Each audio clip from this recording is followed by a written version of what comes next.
Lucas sits alone in a small apartment filled with unopened boxes. The kind you keep packed not because you're about to leave, but because you're not sure you deserve to stay. And he thinks about how displacement isn't always about geography. Sometimes it's internal, a quiet feeling of not belonging even in spaces you chose for yourself. And he reflects on how often he reinvented his life. New cities, new jobs, new relationships, believing that movement was growth, that constant change meant freedom, when in reality it was avoidance, a way to escape the stillness where real questions waited. And he realizes that every fresh start carried the same unresolved self, the same fears, the same emotional patterns quietly following him from place to place. And as he runs his fingers over the dust-covered window, watching strangers live their steady routines outside, he feels a strange grief for the life he never allowed himself to build, not because he failed, but because he never stayed long enough to be fully seen, fully known, fully committed. And in that awareness, he understands that rootlessness is not independence. It is uncertainty disguised as choice, and that sometimes the hardest form of courage is not leaving, but remaining present long enough to confront who you are when there is nowhere else left to go. Lucas lies awake on the floor of his half-empty apartment, staring at the ceiling where the paint has begun to crack in thin, irregular lines. And he thinks about how his entire life feels like a series of temporary chapters, places he never fully inhabited, people he never fully allowed himself to need, identities he adopted just long enough to avoid being questioned. And he realizes how easily he confused movement with meaning, how every relocation felt like progress even when nothing inside him actually changed. And he remembers the relationships he left behind without conflict, without closure, without honesty, simply fading out of their lives because disappearing felt easier than explaining why he could never stay emotionally present. And as he listens to the distant noise of traffic outside, he feels the weight of a truth he's been avoiding for years, that his constant restlessness wasn't ambition, it was fear. Fear of being seen long enough for someone to notice his uncertainty, his emotional inconsistency, his inability to commit to a version of himself. And in this stillness, he becomes aware that starting over is not always an act of courage. Sometimes it's a form of escape, a way to delay the confrontation with your own patterns, your own unresolved identity, your own quiet loneliness. And he understands that rootlessness is not freedom, it is avoidance disguised as possibility, and that until he learns how to remain, to inhabit one place, one life, one emotional truth without running, every future he builds will feel temporary, fragile, and quietly empty.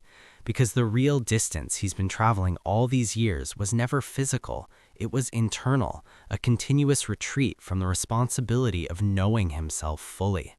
Lucas sits in a quiet cafe near his apartment, watching the same group of regulars come in every morning, the same faces, the same routines, and he feels a strange mix of comfort and discomfort because their stability highlights his own lack of roots. And he thinks about how unfamiliar permanence feels to him, how even the idea of staying somewhere long enough to be recognized seems unsettling, as if being known would trap him in a version of himself he's not sure he wants to accept.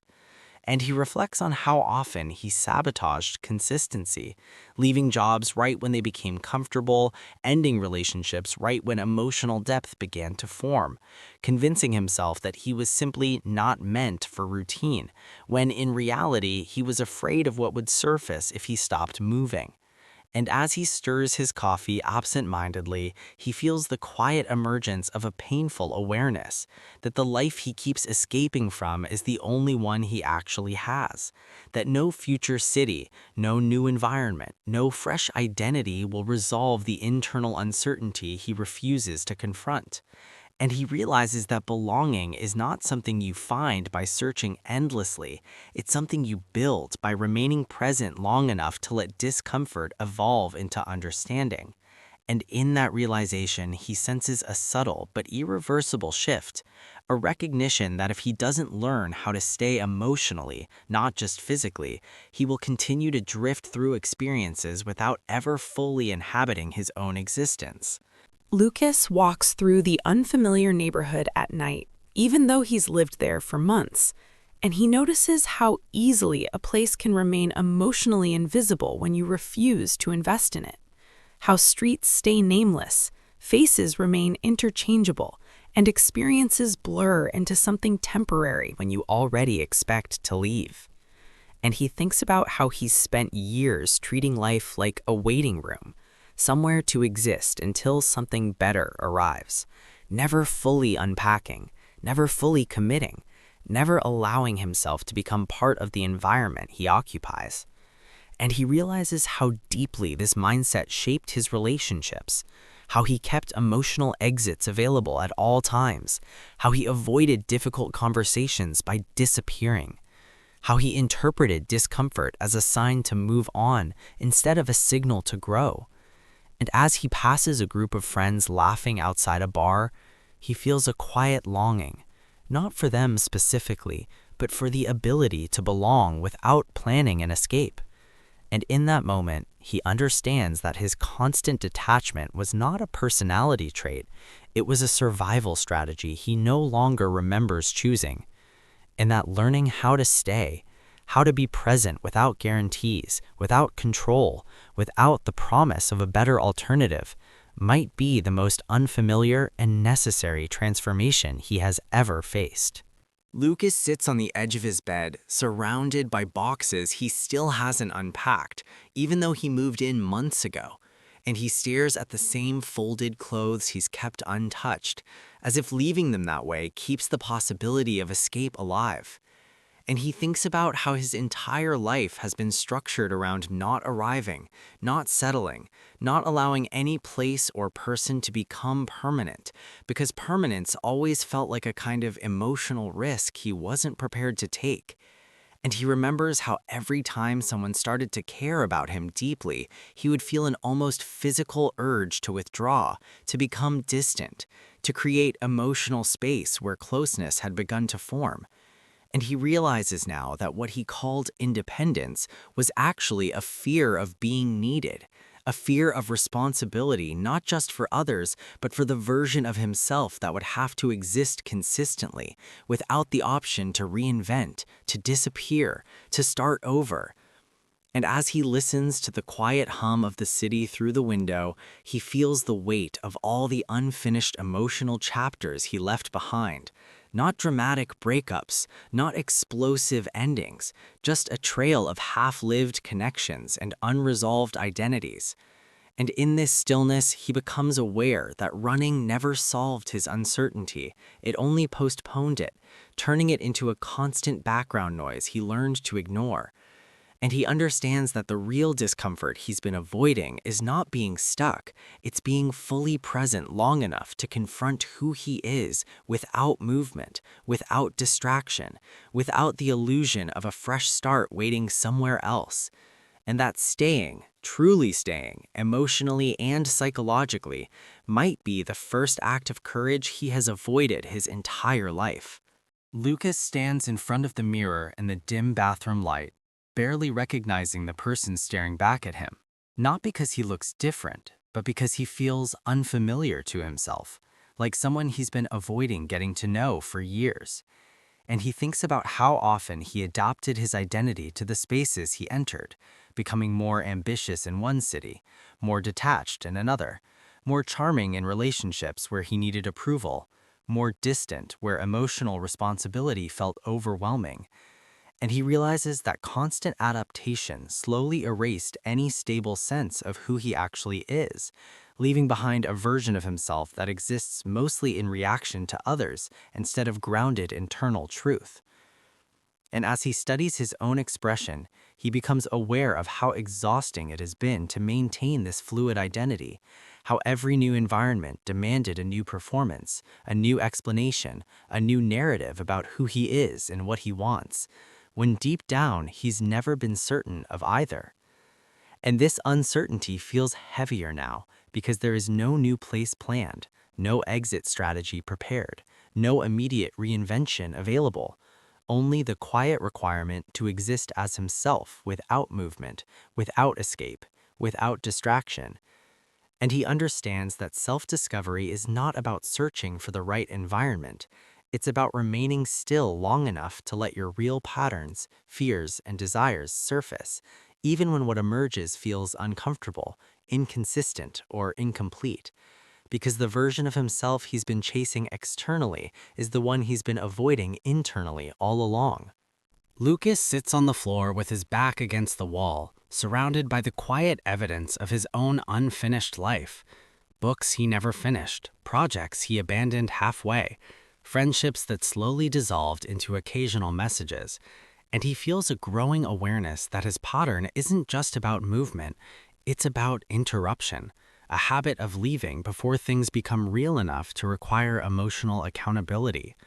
And he thinks about how often he mistook potential for progress, believing that as long as something could become meaningful, he didn't need to commit to actually making it so.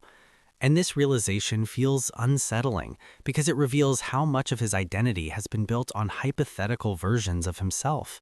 The person he might become, the life he might build, the relationships he might invest in, always existing slightly in the future, never fully in the present.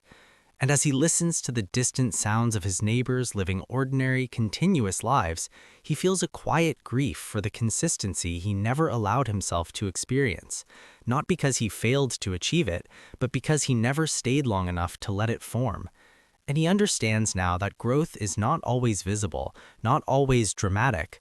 Sometimes it is simply the ability to remain, to continue showing up after the initial excitement fades, after uncertainty appears, after the desire to escape returns, and that this kind of endurance feels unfamiliar to him because it demands a version of courage that cannot be expressed through change, only through presence.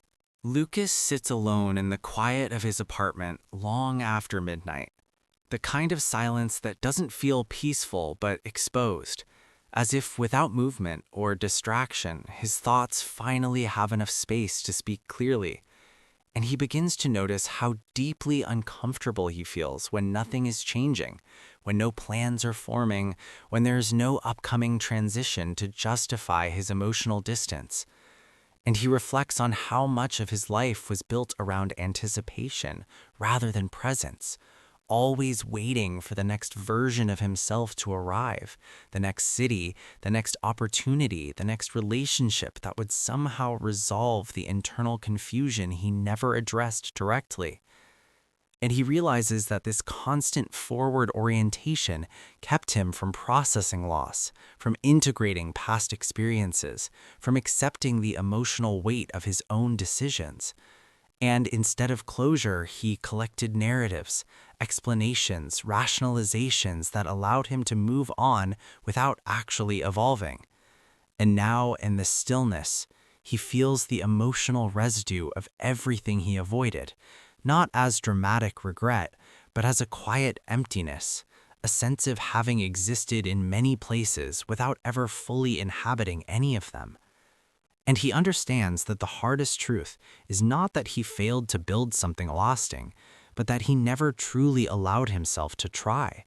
Because trying would require vulnerability, consistency, and the willingness to remain even when discomfort replaces excitement. And in this awareness, he feels a subtle but irreversible shift. Not motivation, not optimism, but responsibility. The responsibility to stop escaping his own emotional landscape and finally engage with it directly, without expecting movement to save him from himself. Lucas stands by the window as the first light of morning begins to soften the edges of the city, and he feels an unfamiliar emotional clarity, not the kind that feels triumphant or hopeful, but the kind that feels honest, stripped of illusion and quiet denial. And he thinks about how much of his life was spent preparing for a future that never quite arrived, always positioning himself for a better version of things, instead of learning how to exist fully inside the present one. And he realizes that this habit taught him to postpone emotional responsibility, to delay difficult conversations, to treat unresolved feelings as temporary inconveniences rather than essential parts of his own psychological reality. And as he watches people begin their ordinary routines outside, he feels a subtle grief for the years he lived in emotional transit, always in between identities, relationships, and decisions, never fully committing to any of them.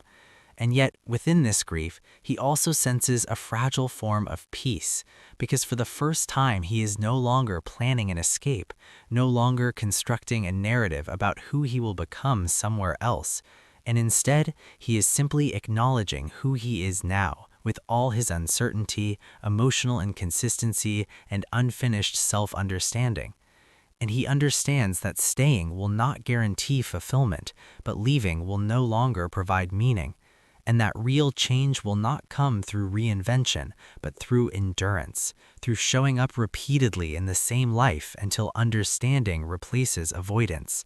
And in this quiet moment, he accepts that presence is not a feeling, it is a decision he will have to make every day without knowing if it will ever feel comfortable, only knowing that it is finally real.